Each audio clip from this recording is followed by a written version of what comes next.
O Allah, guide me among those whom Thou hast guided aright, and preserve me among those whom Thou hast preserved, and befriend me among those whom Thou hast befriended. Bless me in whatsoever Thou dost grant me, and deliver me from the evil of what Thou hast judged. Surely Thou judgest, and none can judge against Thee, and he whom Thou befriendest is not disgraced. Blessed art Thou, O Lord, and exalted be Thee above what they set up besides Thee. I bear witness, nothing deserves to be served besides Thee, and I bear witness that Muhammad is Thy servant and apostle. Amen.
Assalamu alaikum, family. Peace be unto you, and welcome to this special edition, very special edition of the Mind of an Entrepreneur show.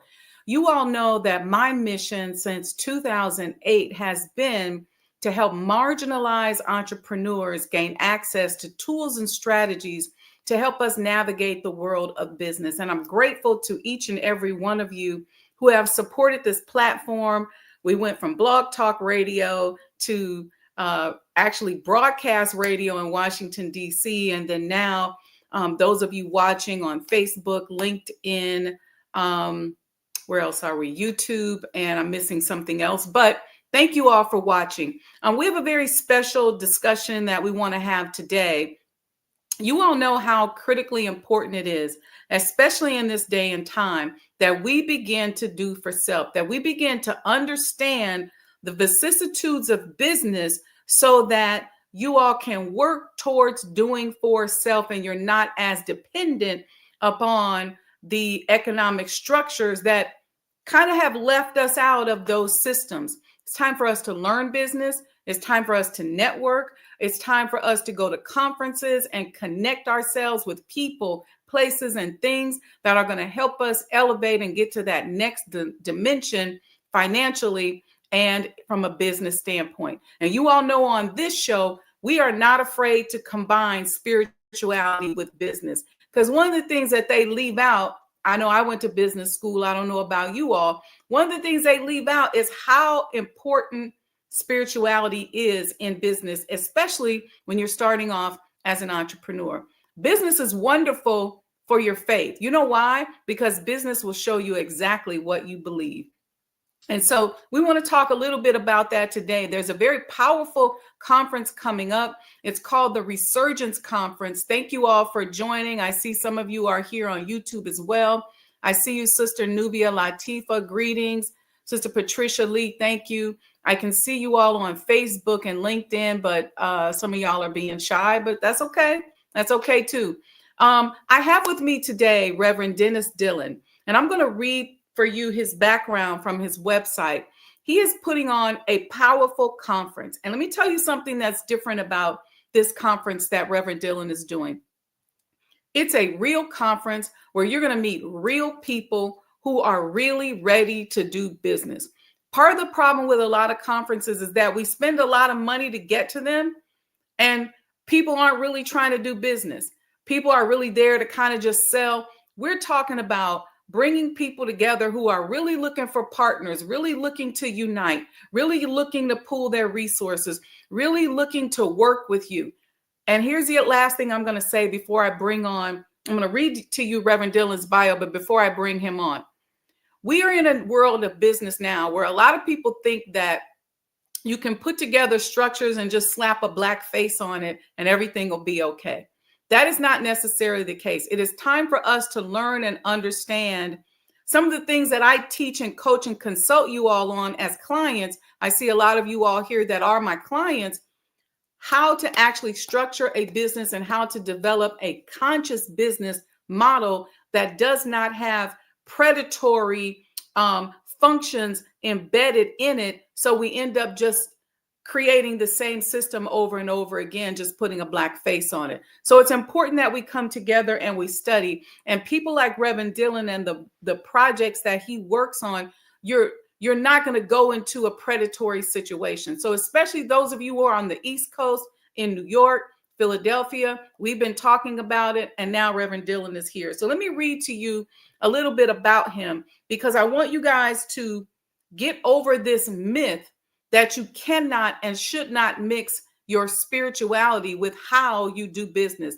We have to create new business models that also include a level of compassion, a level of consciousness when it comes to our community and introducing much needed goods and services into our community. So before I bring Reverend Dillon on, let me tell you a little bit about him. His name is Reverend Dennis Dillon. And while I'm talking, feel free to go to ReSURGEnceconference.org. The registration fees are very manageable. You don't want to miss this, okay? Reverend Dillon carries a strong teaching anointing, okay? That's really key, because many of you say, well, I'm anointed, but I don't want to do business. Well, maybe you just don't want to do business in a manner that's going to get your table turned over by Jesus, but maybe you really want to learn how to do business in a way that benefits all. But so Reverend Dennis has a strong teaching anointing and has been in pastoral ministry for almost 40 years. He is an accomplished Bible scholar, community empowerment strategist. I'm going to say that again. Community empowerment strategist and publisher of the New York Christian Times newspaper, as well as several books, magazines, and periodicals. You all know we spent weeks going over his most recent periodical. That's who we got on the show today. All right. He has provided leadership in several key corporate community economic benefit negotiations and has worked with many small businesses community organizations, and major corporations, including Macy's, McDonald's, Chase, Citibank, AAA, and the Daily News to bring resources and impact to local communities.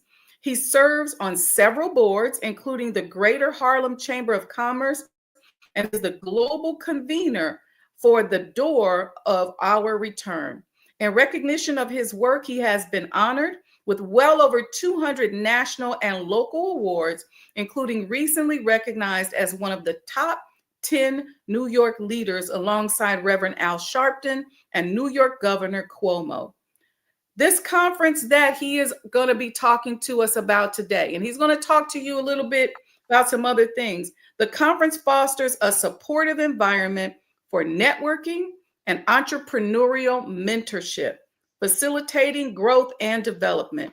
Attendees gain valuable insight and support from experienced leaders, helping them to scale their businesses and navigate economic challenges effectively. Assalamu alaikum, Reverend Dillon. It's so good to see you. Walaikum salam, my sister. How are you today?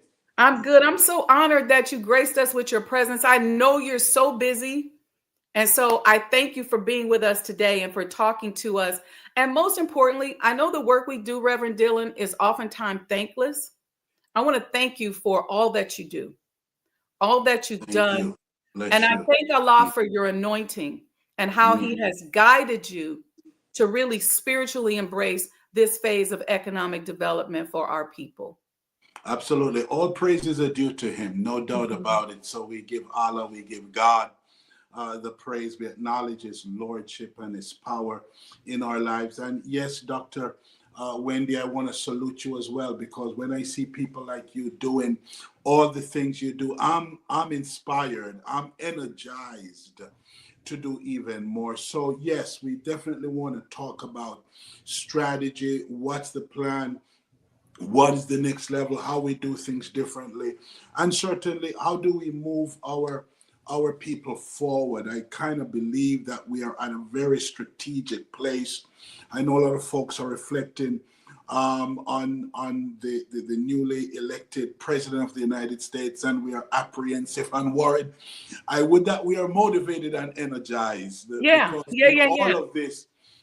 In all of this, there is a God plan. There is a divine order. Come on, and I love the idea of us talking about how we create the right synchronicity between our faith and our economics, because we've separated them as a race of people for way too long. And it is about time we begin to understand that we got to build our economic rise, our economic renaissance, our economic transformation must be built and inculcated upon our spiritual strength and our spiritual convictions. I agree 100%, brother Dennis, because here's the thing. I think the work that you're doing, like ReSURGEnce conferences and things, that the work that I'm doing, the podcast, this is a great antidote to the fear that people are feeling over the most recent election. What's happening is right now, everybody's not feeling safe and they're feeling insecure. And sometimes we forget that now you got to move. You got to do something to get access to other data so that you settle your emotions down. And how will a conference like the ReSURGEnce conference help people to walk away with more certainty and more conviction? So a couple of things. I think I would probably just touch upon three key areas in terms of how we transform our fear into faith. And I think first is information. The Bible talks, I'm sure there are similar scriptures in the Quran, my people are destroyed for lack of knowledge. So the more information we can provide, the more we can educate our people around what to do and how we move forward, is the stronger we become. So we think that is number one, that this ReSURGEnce conference and the ReSURGEnceconference.com movement certainly bring to the forefront.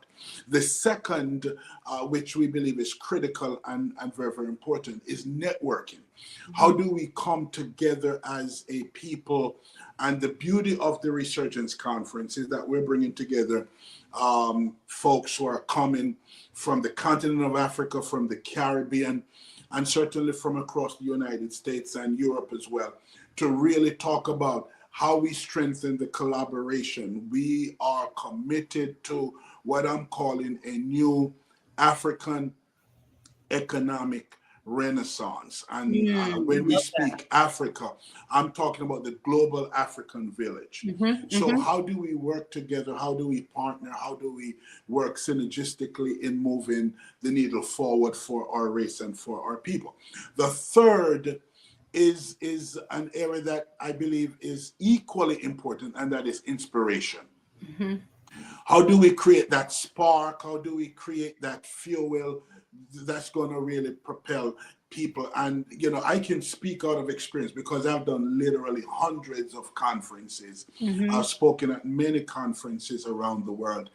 And what inspired me the most is when I run into someone who run to me and say, Reverend Dillon, I was at your conference 20 years ago. Yes. And guess what? You motivated me to start my own business. And you know, now I run a multi-million-dollar business. Those are the stuff that make these conferences worthwhile, because in the end, we want to inspire folks to get out there and make it happen. But they're going to need the information. And most importantly, they're going to need to network and connect with other people. And those are the three key critical core elements that the ReSURGEnce conference bring to bear. We're excited about it. That's awesome. You mentioned at the beginning of your intro here about how we've separated our spirituality from our economics for far too long in our community, to the point where now people are literally afraid. I get a lot of clients. I do consulting work, and a lot of them are afraid to mix the two or blend the two. So they go in the back room and pray. They're afraid. And it's not just Christians. It's not just Muslims. It's almost everybody. When I was running the hospital that we built in Maryland, we had a space where people could go and pray or go and meditate, whatever you do during that period. We had a space for that. And that was almost unheard of. And a lot of people were just shocked. People wanted to bust out in tears because for so long, there's like this boogeyman that's telling us, those two don't go together. Can you speak on the importance of the emergence of our spirit and our economics? I'm so glad that you raised that, because that's really the core point for us as African people globally. The reality is that almost every other race in the world understand the synchronicity between their religion and their economics. Yes. And you know, the fear of us, because we are so strong and we go so deep in all that we do. And we go so deep spiritually. Just imagine if a people this spiritually potent will translate their spirituality into their economics and everything that they do. Yes. So the world is afraid. So let me just give us some key critical examples, because I think we need to understand the journey. There has always been a deep and a strong, inseparable alliance between faith and economics, between spirituality and economics. When God, Allah, in the Bible, similar scriptures in the Quran, made the point that as I create you, humankind, I want you to have dominion or ownership, control, supremacy over all that is creative or created. That dominion, we've seen other folks who have captured it, you know, excellently. I cannot but comment that almost the Mall of America, let me use this as an example. Okay. Mall of Africa, rather. Mall of Africa in Africa, the largest mall or the second largest mall, depending on who you're talking to, on the continent of Africa, built by Muslim, has about 3 mosques in the mall itself. Right. I've gone to so many different shops and stores in the Islamic communities in South Africa, as an example. Every one of them have mosques, and in many Jewish contexts, you have temples and synagogues. Mm-hmm. Point being, and everything is shut down at 12 noon for prayer, by the way. That's so right. If you're shopping in any of those outlets, any place at 12 o'clock, they're going to tell you, you can wait until we come back. You could go and come back, whatever you need to do, but we're going to pray.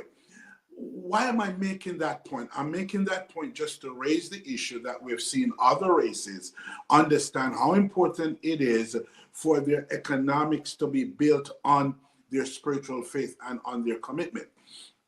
I remember my first trip to Korea many years ago. Mm-hmm. I was landing in Seoul, Korea in the middle of the night on Korean Airways.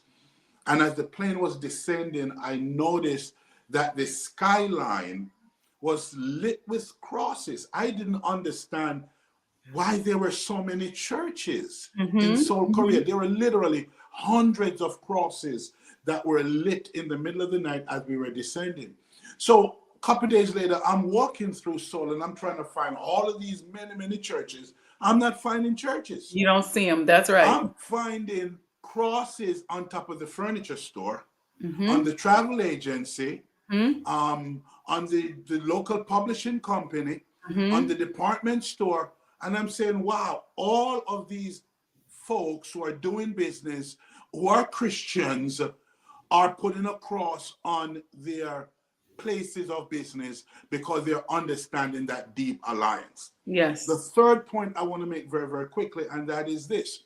You go through communities in America, particularly old communities. I'm just coming from one where I live in central New Jersey. And in the old downtown communities, the highest building has always been the church. Yes. Now, a key point, not because the church is necessarily the only building in town, but the church points the way to the central downtown business district. So if you want to get to the downtown district, let the church point you there, because that highest building, today we call it a steeple, that's what's going to guide you to the center of commerce in almost every historic community in the United States of America. So we're the only ones who have not made that deep link and connection between our faith and our economics. And it's really time we move that to the next level. It is definitely time. I was talking to a group of Muslims the other day, and I said, listen, Islam was spread through economics. It was the people who were building trading posts who were Muslims, who were fair. They offered security. They protected the people, that made people want to gravitate towards the religion. So it's always in some way been connected, the religion and the economic development. And I think for us as a people to now begin to do that one principle that the Honorable Elijah Muhammad talked to us about, which is unity. He said it would be more powerful than a nuclear bomb. And I don't think we realize, Reverend Dillon, that just a portion of unity is going to change the algorithms on which just about everything is built, because it's all modeled. AI is all modeled on behavior. And if the behavior that it has modeled itself on is us being disjointed, disconnected, and not united, not pooling our resources, if now we come together and unite, pool our resources, stop criticizing each other, just like the Honorable Elijah Muhammad told us to do, guess what we're going to do? We're going to disrupt quite a few industries because they're not planning on us coming together and uniting. Yeah, absolutely. So we have to break that dichotomy and understand that I came up with a concept. Where there's no spiritual foundation, there can be no economic power. Where there's no economic power, there can be no legitimate political control. And where there is no legitimate political control, there will always be a sick sociology. So the old concept behind the ReSURGEnce conference, which is going to take place this edition, the New York edition, will be taking place next week. Rochdale Village in Queens, New York, just a stone throw, if you will, from JFK Airport. We want to invite everybody to really come out and to be a part of this. And I want to encourage folks to go deeper spiritually. And as you grow deeper spiritually, then what's going to happen, the outgrowth of that is first going to be economics. And we have to put economics before politics. And where, again, our people have failed miserably because we've been so crisis oriented. We've struggled so much. We've had so many hardships that we're really literally jumping from spiritual to social, as if somehow we can solve our social challenges through spiritual engagements and activities. And while spiritual is the foundation, you can't go from, it's not, the next round on the ladder is not social transformation. The next round on the ladder has to be economic empowerment. And once we achieve economic empowerment, we will achieve political stability. And once we gain political stability, we will create social transformation. So this reformation and this new season is key. It is time. I mean, there's almost 1.8 billion Black people in the world today. We're too far down on the economic ladder. And we're now going to have to take that $10.7 trillion in buying power that Black people represent around the world. And we have to begin to look at how we harness our energies and our resources and begin to redeem our communities, redeem and transform our young people and ourselves, and essentially begin the pathway to create this new global African economic renaissance that we're talking about. I agree 100%. One thing before I let you go, because I know you're busy. I hear your phone ringing and everything dinging around you.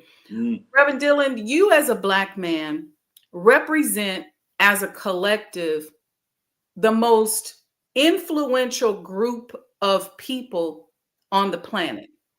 And oftentimes Black men are discounted when it comes to influence. But if you just take a look at hip hop, the Black man has always represented that messianic figure, that figure that everybody wants to be like and everybody wants to be with, and they want to mimic, but nobody wants to give them credit. And so much, even during this last election, you all were left out and I think demeaned in terms of your addressing of how you were addressed.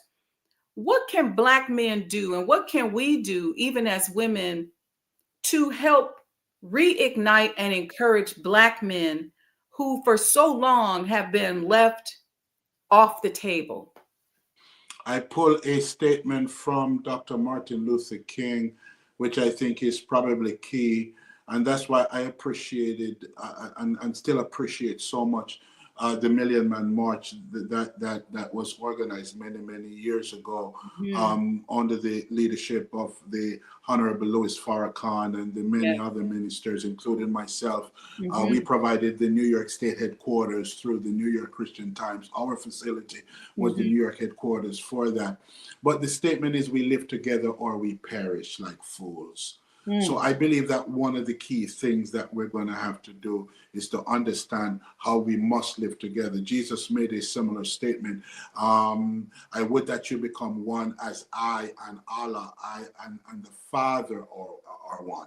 And so when we come into this oneness, when we come into this unification, I think it facilitates how we move forward. So I believe it's Black men coming together, it's Black men and women coming together, strengthening the Black family as the foundation that will facilitate how we move forward. Then it helps us to strengthen our faith and our spiritual institution. And we're going to have to do a stronger inculcation of an Allah consciousness, of a God consciousness. And I'm super comfortable as a Christian minister calling God Allah, because he is Allah, or Elohim, or Allah, Allahim.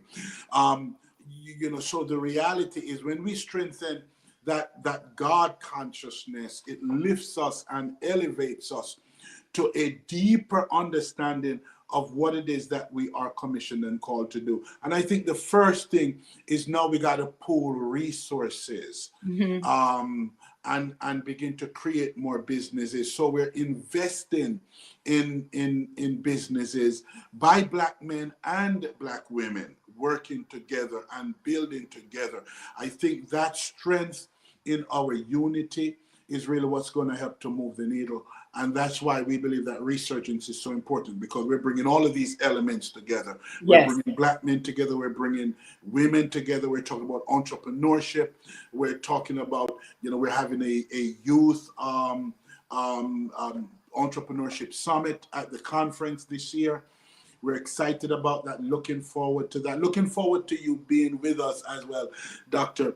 Wendy Mohammed, and what you bring. And certainly we're working with Mosque number 7C in Brooklyn, Mosque number 7 in Harlem, under the leadership of Minister Arthur Mohammed, and just all of those who are coming together with literally hundreds of other ministers, Christian ministers, that will be joining forces as well to ensure that we can have an effective conference this year. All praises due to Allah. I'll let you go. Let us know. We're going to go to resurgenceconference.org. We can register there, right? Tell us a little bit about some of the highlights before you go. Who's speaking? What are we having? What should we expect when we get there? Yes, absolutely. So the conference kicks off. It's the 22nd of November, which is next week, of course, for those who are following the timeline that we're working with here. Yes, we will have a powerful dynamic plenary. We're going to have, hopefully, the mayor of the city of New York, a host of other key government leaders will be a part of that, talking about resources that's available. We have quite a few corporate agencies and major corporations like Chase and Goldman Sachs and Citizens Bank and Connecticut. And the reason why we believe that these businesses are important is they have the resources. They have built so much on the consumer power of our people that we got to go back to them and say, you got to give back and reinvest back in our community. So that the day goes forth, then we're going to culminate the first day. Very importantly, at 5 p.m., we're going to have this Africa America Global Roundtable. And so we have leaders that are coming from about 15 African countries, including South Africa, Mozambique, Nigeria, Ghana, Kenya, Uganda, and others that will be, Zimbabwe, others that will be coming to provide resources, including, governmental leaderships from those levels. How can I do business in Durban, South Africa, and other parts of the continent? So we're going to discuss all of that in that 5 o'clock session. We're honoring some great dynamic people, including an excellence award that we're giving to the people's preacher, Reverend Dr. Herbert Daughtry. So it's really going to be a power-packed day. Saturday we come back, and it's going to be, more consumer focused, wealth creation, wealth building, wealth management, home ownership. We've seen a huge drop in Black home ownership to the degree that 5 years ago, Black had a higher percentage of home ownership, maybe 10 years ago now, than Asians. Now we're at the very bottom again. So these are stuff that we obviously have to begin to turn around. And then we're going to do a Sunday is going to be what we call Community Empowerment Day. We invite everybody to come. People who want to vend can come out and vend. Obviously, they're going to have to connect with us so we can make space and allowances for them. So, and we're going to culminate that day. And a true spiritual day, a fashion show, just a host of stuff that we're going to do as we culminate. And we're going to honor this dynamic playwright, Mubongeni, who, as we probably know, is the playwright who wrote Sarafina, that came to Broadway in New York. He's a South African playwright, died. I was in South Africa in December last year when he tragically died in a car accident. We're going to honor him. People like Vosa Rivers and the New Heritage Theater in Harlem and a host of others will be coming, and actors like Ron Kanene, the first lead actor in The Lion King. He's going to be there. It's going to be dynamic. It's really going to be 3 powerful and awesome days here in Queens, New York. Well, I'm excited. I'm excited to see you next week. We'll continue to push. I'm live the next 2 days. We'll keep pushing the conference, showing the video, making sure that people come out and participate. Absolutely. Bless you, Dr. Wendy Muhammad. Keep up the great work, and I certainly look forward to seeing you next week. Thank you so much, sir. Assalamu alaikum. Wa alaikum salam. All right, you all, there you have it. If you're not in the New York area, come to the New York area. We're going to be there next week, not only just celebrating entrepreneurship, but you heard all those names. We're going to be networking. We're going to be pooling our resources. We're going to be talking about how we can unite and come together. And if you've never been to a conference like this before, it is definitely worth it. So we'll talk a little bit more about it tomorrow morning on the Sajdah Morning Coffee Talk. Y'all know we talk about life, love, and business. And I don't recommend that many conferences and events to you all, but this is one that I'm definitely recommending to us. All right. So with that, family, we will see you all tomorrow morning. Go to ReSURGEnceconference.org, peruse around, read, look at some of the videos. Go to the news tab, click that tab, look at some of the work that has been done and how powerful a conference like this is. And one last thing I want to say to you, we'll talk a little bit more tomorrow morning about it, but I want to teach you how to go to these types of conferences, because oftentimes we as entrepreneurs go to these conferences and we're waiting for somebody to walk up to us and already know what we do and to offer us a big contract.